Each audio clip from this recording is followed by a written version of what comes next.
Speaker. Point of order, Brendan Horan. Mr. Speaker, it's important that the whānau up there know that they are also welcome to stay. That's true. I thank the member for his point of order.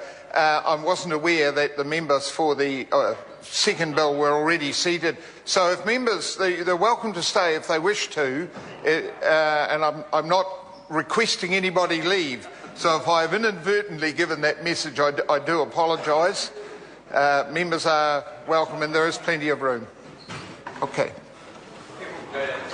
Yes, there's plenty of room around the sides, and given that explanation, and I'm now aware that the whānau from the second bill are present, I will call Government Order of the Day number 3. Ngati Makino claims settlement bill, third reading. Speaker. Honourable Tariana Turia. Mr Speaker, I move that the Ngati Makino claims settlement bill be now read a third time. Whakapaura te maunga, roto e u te moana, waka au te tangata, Makino te iwi.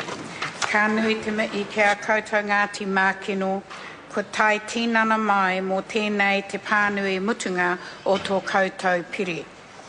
Kei te mihi oki au, kia koutou, kia kawea nei tēnei kaupapa.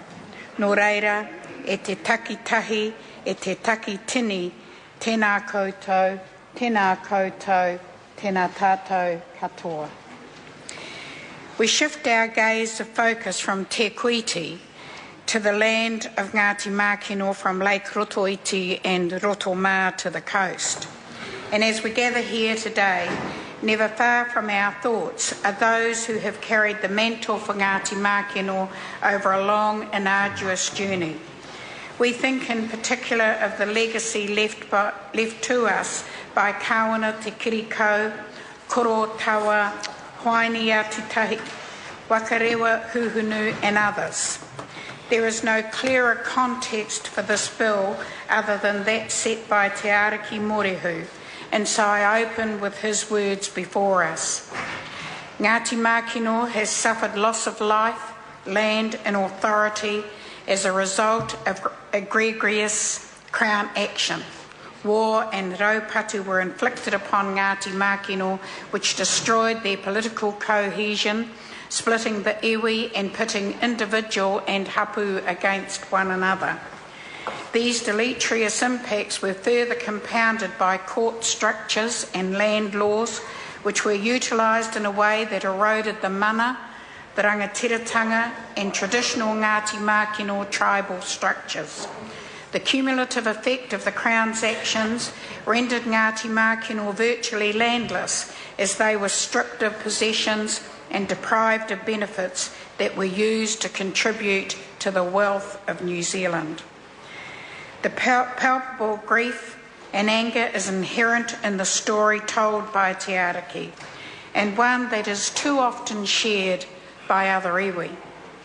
The historical grievances relating to the New Zealand wars, the operation and impact of the native land laws, the Crown's land and purchasing techniques, and 20th century issues relating to public works, scenic reserves takings are all effects and experiences of colonial rule that have left a lasting impact on the hearts and souls of iwi throughout this land.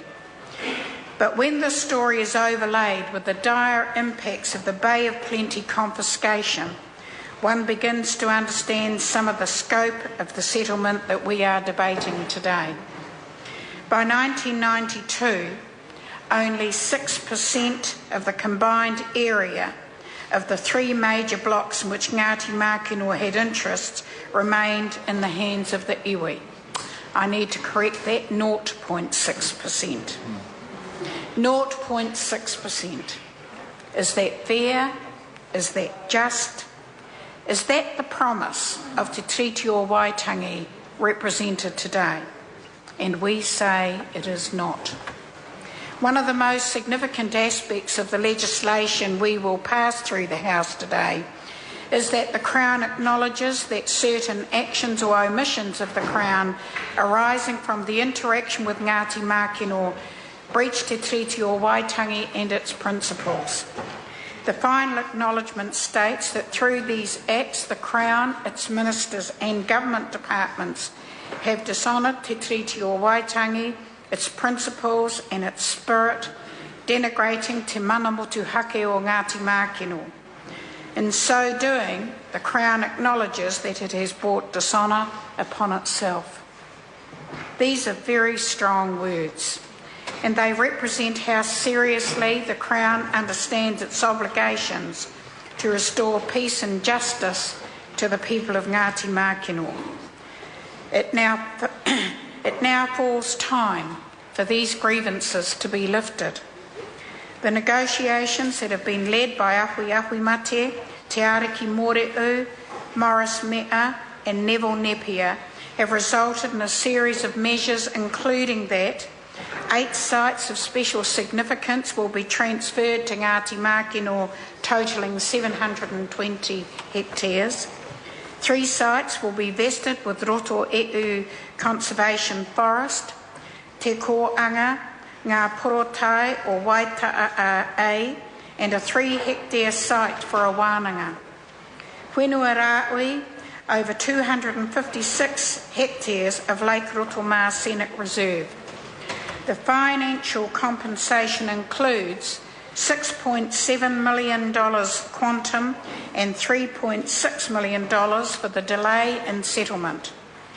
3,450 hectares of Rotoeu West Crown Forest licence land, right of first refusal over 5 sites of public conservation land, and opportunity to enter a sale and leaseback agreement over O Tamarako School. The recognition of the delay in the process is an important feature of the settlement. 2012 marks 2 decades since the first claim was filed by Kawana Te Kiriko. In 1998, terms of negotiation were signed with the National Government and the Ngati Makino Heritage Trust. But with a change of government, the Crown withdrew from negotiations and Ngati Makino were once again forced back to the Waitangi Tribunal, the High Court, Court of Appeal and Supreme Court to protect their positions. It was no doubt small comfort that in 2004 and again in 2005, the Waitangi Tribunal found that Ngati Makino had suffered prejudice as a result of the Crown delays in negotiating with them. We acknowledge today the frustrations and the despair that accumulated over the drawn-out negotiations, and we hope that this settlement today will alleviate that sense of injury. Now it is time for us all to benefit, with the benefit of hindsight and the spirit of optimism, to support the aspirations of Ngati Makino in moving forward. The Ngati Makino legislation represents efforts to restore and reconcile a relationship between the Crown and Ngati Makino, and in this regard, I want to mihi to those amongst us in this House who have worked hard to advance the settlement. The diligent Minister Finlayson, the Honourable Tau Henare, and I acknowledge too the contributions of the Honourable Dr. Sir Michael Cullen and the Honourable Mahara Okero, who all played a part in smoothing the pain to reconciliation.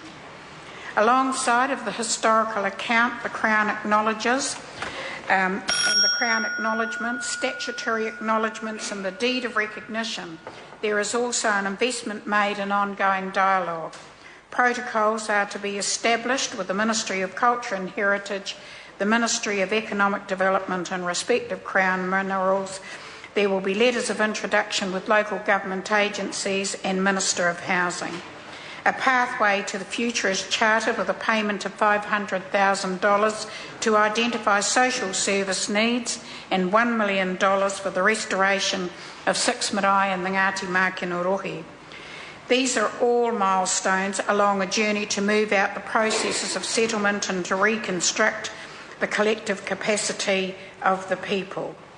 In this spirit, it is only right to return to the words of Ngati Makino in the submission presented by the Chairman Ahui Mate. He said, "Those who have stood at the forefront of our waka, I acknowledge you. In particular, those kuia and karaua who stood with pride and dignity to always preserve, enhance and maintain the mana of Ngati Makino. Their diligence, determination and fortitude allowed us to maintain our identity, our individuality against oppressive governments who thought we were better served being clustered and absorbed with other iwi. Through their perception, wisdom and foresight, we finally emerged from this process mana enhanced, mana intact. This settlement is the enduring legacy they leave for our tamariki, for our mokopuna and generations to follow, that Ngati Makino stand on their own mana, and we will be recognised henceforth in our own right, an iwi among iwi." I commend this bill to the House. The question is that the motion be agreed to.